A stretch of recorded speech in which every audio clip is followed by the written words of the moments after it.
quality shot. It's me, Venu, and I'll be leading today's video. Fizan's with me. Hi, Fizan, how are you doing? I'm good, thank you. I'm good. Just looking forward to this video. Sri Lanka versus England. So yeah, can't wait.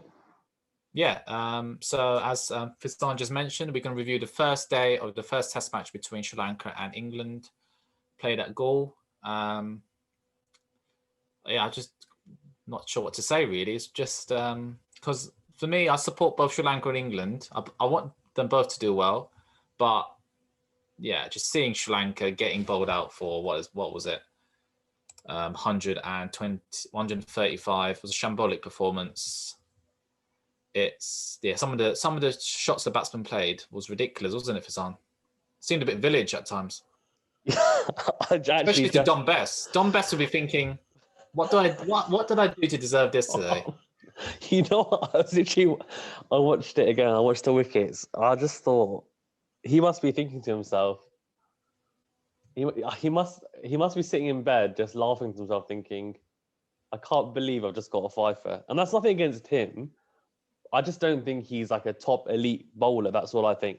And some of the dismissals were just, I mean, Kusal Perera tried to reverse sweep him for no reason whatsoever. It's just an ordinary off-spin delivery. That's not even hitting his stumps. He could have just left it if he wanted to. Reverse swept. He could have even just gone on the back foot and punched it, but he reverse swept it and it dropped straight to the guy who's short in. And one of the worst wickets, and this is something, I'm not even joking, this is something you see on a Saturday or a Sunday at like a lower level. And again, it's not nothing against him. Sometimes this happens as a bowler, even at elite level. He bowled a half tracker and Dickweller just smashed it straight to point. And he's basically gone like this, and he's just thinking, and I'm just like, what the hell? Like, what is going on? And to top it all off, Shanaka, who was batting really well, swept Bess really hard, and it came off the guy at short leg who jumped up to get out of the way. Best, I think it was Best, yeah, off his ankle, and it's dropped straight into butt. And it's like, you just couldn't write it. So those are 3 wickets. I just think to myself, and then then to finish it all off, Hasaranga goes and tries to reverse sweep Best to a straight delivery, and basically ends up reverse sweeping outside off stump and gets bowled. And Hasaranga's a good batsman because we've seen it in Sri Lanka. And Best, he just basically completely misses the ball, and Best just cleans him up. And I'm just thinking, what is going on? I think the good delivery that he did bowl was to. There was one that was a good delivery. It was to Perera, but Perera just tried to smash him out of the park. So to be honest with you, all 5 of his wickets, I'm not even joking, I don't think there's a single one in there that I can really say to myself, you know what, that was so well bowled. And it's nothing against him, because you're there. If you get wickets, you get wickets. Most people won't even remember how he got them out. But as someone watching it, it was watching like a circus show. I just couldn't believe it. I watched it again and I just thought to myself, as a batsman, I was cringing at what was going on. But you've got to give Bess some credit though, Fizan. Yeah. I think that's the thing. I think it's difficult because as someone who, as a batsman, I think maybe I look at it and I'm a bit harsh in terms of the batting. And I know as well, because some of these players, for example, someone like Dickwell, I know that how good he can be. The Shanaka one, I think it's not the batsman's fault, it's not the bowler's fault. It's a little bit of luck involved, and it was just his day, I think, today, Bess. And look, I mean, at the end of the day, you still need to get the wickets, right? But I just don't think, and I might be wrong, but I just don't think he's going to have many days like this where you can bowl the way he did. And I think, I sent you that stat from Wisden, and it's not just me thinking it, but his expected wickets. So the way that he bowled, Wisden, basically, there's a calculator, like, in football, we have expected goals per match. There was the expected wickets that he should have taken, so calculated basically based on how he bowled, and it was 0.18 wickets. Is that good or bad? I saw, to be honest, I saw that stat. I was thinking, what does that mean? No, so someone bowling well, what would they get? No, so what that means, Venu, is that he was bowling at a level where you'd expect him to not take a wicket, basically. So the batsman, what it's implying is that the batsman got themselves out. That's what it's implying. And if you look at the highlights, what does it mean, 0.18? So 0.18 is it's 0.18. Obviously, you can't get 0.18 wickets, so it just means 0 wickets, really. But if it's 0.67 wickets, then you're saying, okay, well, you're looking at someone to get between 0 and 1 wickets. It's just they've obviously got calculation algorithm in place that gives you like a decimal number, not a rounded number. Yeah, but yeah, okay, I mean, it sounds a bit stupid if you say, well, it doesn't really if you say expected wickets of 0, but it's similar in football. They say expected goals 2.45, goals for this side, and it's based on a number of stats. So, I think that kind of sums up a little bit, but for me, I think it was more a case of the Sri Lankan batsmen getting themselves out rather than best bowling in particular. I actually thought Jack Leach bowled quite well, and I think he actually bowled better than Dom Bess. But the Sri Lankan batsmen, they respected him a lot more. So what happened is they tried to attack Dom Bess with those reverse sweeps and all sorts, and they got out to him. But yeah, what did you think? Yeah, it just wasn't it was just a bad performance from Sri Lanka, and not a great way to start the tour, especially after their 2-0 series loss to South Africa, which was an excellent performance. And to be honest, in South Africa, they had a really good first day. And also England have a history of starting the first test match off on a bad note, and also losing their captain, Karunaratne, as well, to injury as well, just before the day's play. I think that didn't help them. But just the mentality of some of the Sri Lankan batsmen was just shocking. Like, I know they like to play an attacking style of cricket, but there is a balance. And hopefully the second innings, they can put on a better show. But England do look good. And considering Bairstow and Root have put on 100-odd partnership, and they are just behind. They have overtaken Sri Lanka's first inning scores, or just behind it. They're trailing by, 8 runs, and Root and Bairstow set. If one of them get 100 plus tomorrow, Sri Lanka could be facing a 200 or 250 plus first innings deficit, and they could easily lose this by an innings, this test match. So not looking good for Sri Lanka. But England did well, considering there were 2 for, let me have a look, 15, wasn't it? Yeah, 2 for 17. 17, sorry, yeah. Early on, and Bairstow and Root seemed to steady the ship, didn't they? Steady the ship, as they tend to do. So fair play to them. Yeah, I thought. What did you think about Kusa Mendes? He's got four ducks in a row. 4 zeros in a row. It just shows. Yeah, it's just ridiculous. You know what? He's actually a really good player. Like, I'm not even joking. But he's just, it's funny, Nasser said when cricket's a cruel sport, when it has you down, it tries to keep you down. And Sharma Sood's he's on a hat-trick of ducks as well. So who knows, he could join Kusa Mendes in the South Africa tour if he gets up for a duck as well. To be fair, that ball that Broad, he could have just left it. He just wafted outside off stump for some reason. Yeah. And that's normally what happens when you don't have much confidence and you haven't been getting runs. You try to get bat on ball, and you're so desperate. You're so desperate to just get bat on ball and just work your way for a single, because in his mind, all he's thinking probably is, I just want to get off the mark. And the first ball is a dot, and then the second ball, it's a bit fuller, and Broad was very clever. I thought Broad actually bowled very well today, considering he got 3 wickets. And as a seamer in the conditions, I mean, the wicket he got Tiramane out, they set a really nice field. And it was quite unconventional. There was someone at 45 who normally you'd have if you're a spinner, but he bowled towards his legs into the left-hander, basically, and he just clipped it straight to 45, and that was their plan. And similarly, Angelo Matthews was batting really well, I thought, 27 or 54, and he smashed Leach over his head for 6 and was batting like class. And then he went to cut one, which was just a bit too straight, and we know Broad gets that slight angle in with his action. And he went to cut one, which really should have got probably just behind the ball and punched on the back foot. And so he got caught behind there at slip, which is a bit disappointing. But I just think it's weird because Sri Lanka have some really experienced players in Kusal Perera, Kusa Mendes, Angelo Matthews, Tiramane, Chandimal, Dickwell. I mean, those top 6, a lot of them got starts. Kusa Perera 20, Angelo Matthews 27, Chandimal 28. Sanaka got 23. So they're all getting in and then just getting themselves out. A couple of the balls, as I said, were quite good.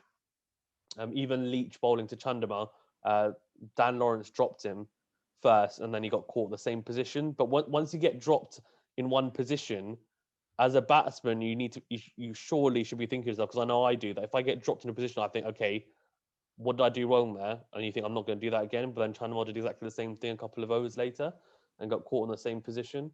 So, and then I guess it was comical in a way, because Denia got run out, didn't he, off Leach's hand. So it was one of those ones where he got hit down the ground, and Leach managed to get a fingertip on it, and he's run out backing out. I just think all in all it was a disastrous day for Sri Lanka, and surely it can only get better from here. But yeah, I don't know. Over to you, Venu. Yeah, you've summed it up well. It was a disaster for a day for Sri Lanka, and I hope Sri Lanka put in a performance, because England, travelled all this way and had to self-isolate as well. You got to put on a show. Come on, and you can't. And the thing is, I know a lot of our mates will watch this, and I just don't want Sri Lanka to have a poor performance and people say, what was the point of us playing them? And let's be honest. There is a case to put these test nations into two tiers, like the top nations and the bottom nations nowadays. But I hope that never comes into fruition in terms of the top nations play each other and the lesser teams play each other. But if you put performances like this and do it consistently, then that's something to be talked about. Test cricket is the pinnacle of the sport, and if you're getting out for 135 and in your own conditions, and some of the shots he played, it was just village. But let's hope Sri Lanka bounce back from this. Only way can get better.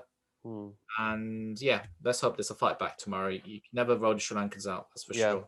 The thing that I would say though, I think I understand what you're saying. I think in terms of there might be potentially one group that's slightly higher than the other group, but I do think a large part of that is to do with exposure to the test matches. And for example, in this test series, if this carries on how it's going, it might last 2 test matches. But if they were to play a 3-4 match series against Sri Lanka in England, Sri Lanka, you'd think they would have figured it out by the 3rd test match or halfway through the 2nd test match. Yeah. Do you know what I mean? But they won't have the chance to figure it out, if that makes sense. And I do think it does make a difference when you play against certain sides, and Sri Lanka are one of those nations that haven't been exposed to the top sides, because South Africa really are not at the top of their game, and they're seen as not being up there at the moment. And so they face them, and now England is good, but then it's only a 2 test match series. But I hope they have the talent, and I said this to you earlier, that they are a little bit unrefined because they have a few youngsters in there, but they've got a mix of experience in there as well. They just need to piece it together. And I think Karunaratne getting injured before in the warm-up was a big blow, because I think his captaincy is really good. And I do think as an opener, obviously, he's very solid as well. What do you think? Because for me, when England was 17 for 2, I was thinking, okay, at that point, to be fair, Venu, Sri Lanka in a shout, right? They're probably thinking to themselves, we can get England out for 150 here, because you've got the openers out cheaply. Zach Crawley for 9, who basically danced down the ground and smashed it straight to mid-on. And Dom Sibley has a really good ball I was really impressed by Denia. I thought he was really good early doors. Left arm spinner. It's not often you see a spinner opening up in a test match. But the one thing I'd say, were you a little bit surprised that, one, they weren't aggressive enough after? I didn't think they were in terms of their field setting and mindset at 17 for 2. And 2, did you think? I thought they could have used the seamers a little bit more sporadically in between, like Shanaka and Asitha Fernando, even if it's for a couple of overs, just to break that rhythm. Because I feel like as a batsman, if you're facing one pace for like 10 overs, 15 overs, 20 overs straight, you get used to it. Whereas if you just chuck in someone who's going to come in and bowl 75, 80 miles an hour for an over or two, then it gives you something different to think about. If that makes sense. I don't know what your thoughts are on that. Yeah, I think it would have been nice to mix it up a bit, and I do think they did get used to the spinners by that partnership they found it too easy, and I think Sri Lanka could be more creative on, and especially being more attacking. But the thing is, you don't have the runs to do that, right? That's the thing. Like, I think you do need to. It is a tricky one as a captain. What do you do? But do you think at seven? I don't know. I agree with you actually, but do you think at 17 for 2, they should have just gone? You know what? We just need to go for it here because this is a chance now to get more. Do you think, or do you think they'll, as you said, maybe they're a little bit worried then that about runs? But I don't know. I think they should have gone all out. Really, let's be honest. Yeah. You've got a point. They have to, right? If you've been bowled up for 135, you've got to just go for it. Like, they can't be thinking about stopping runs because really the only way that they're going to progress is by bowling the team out. That's true. That is true. But, and also England do have quite a long tail as well. Yeah. So, yeah. But fair play to Bairstow and Root. Root hit his 50th test. Very impressive. It's impressive, but he doesn't really. He has a knack of getting the 50s and then not bad conversion rate. Very bad conversion rate. Yeah. But it's those big scores that really win matches. So and it'd be interesting with Bairstow if he gets to score this series, does perform this series. England are going to have a selection dilemma come India when they come to full strength with Ben Stokes coming back, potentially Rory Burns coming back. It's interesting. I think Rob Key made a point on the cricket discussion after the match that should Rory Burns, should he have gone on paternity leave?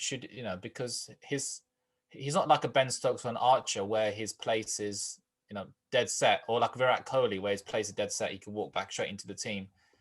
Rory Burns should have gone on his tour? That's a discussion, and he has put his place under jeopardy. What do you think?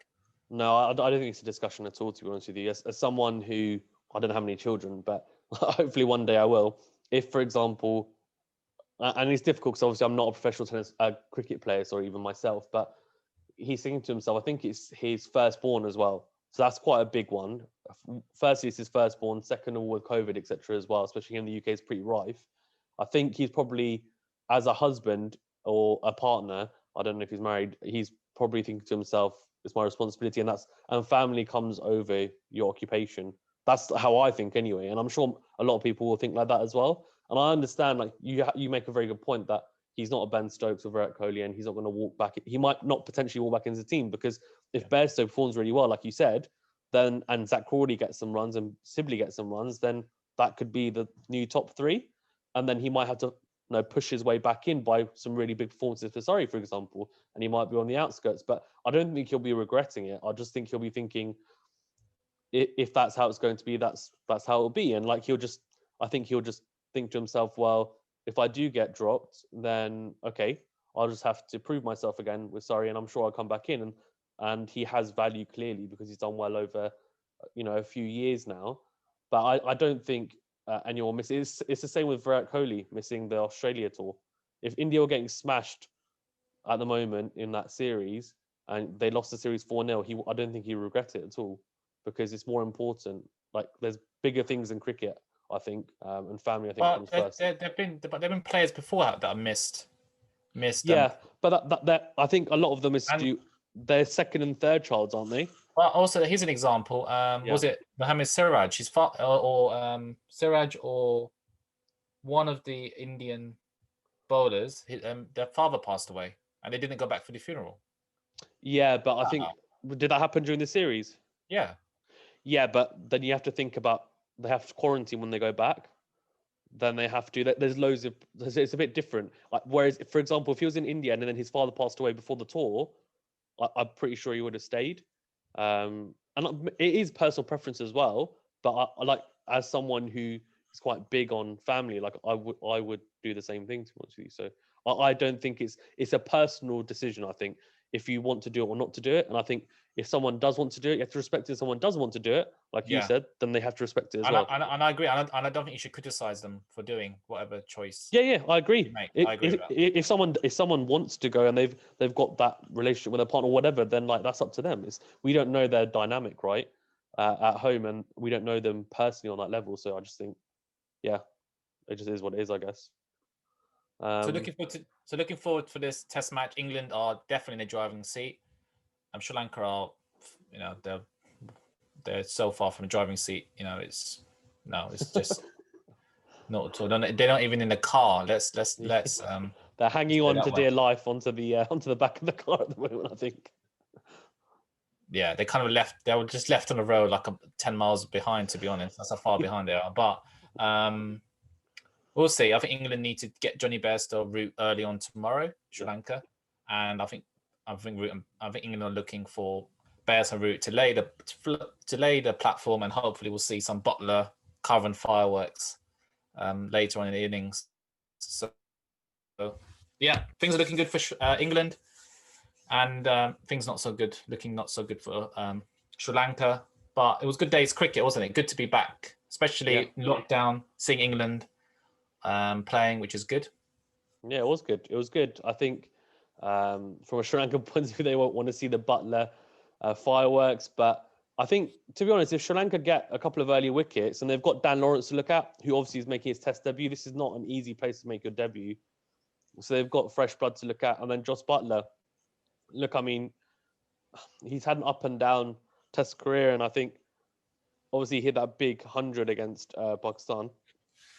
So we'll see, but these conditions are different, and I think this is going to be testing for him as well. And Sam Curran's not very experienced here as well. Dom Bess as well. Once they get past, if they can get those first 2-3 wickets early doors, Sri Lanka, which it is possible, then they're in with a shout to bring the game back into contention. But at the moment, it's difficult. And I think they've got to be more creative with their bowling and bowling choices, and also with their field as well. And they have to be more proactive. I think at the moment they haven't been. I was a bit disappointed with Hasaranga as well.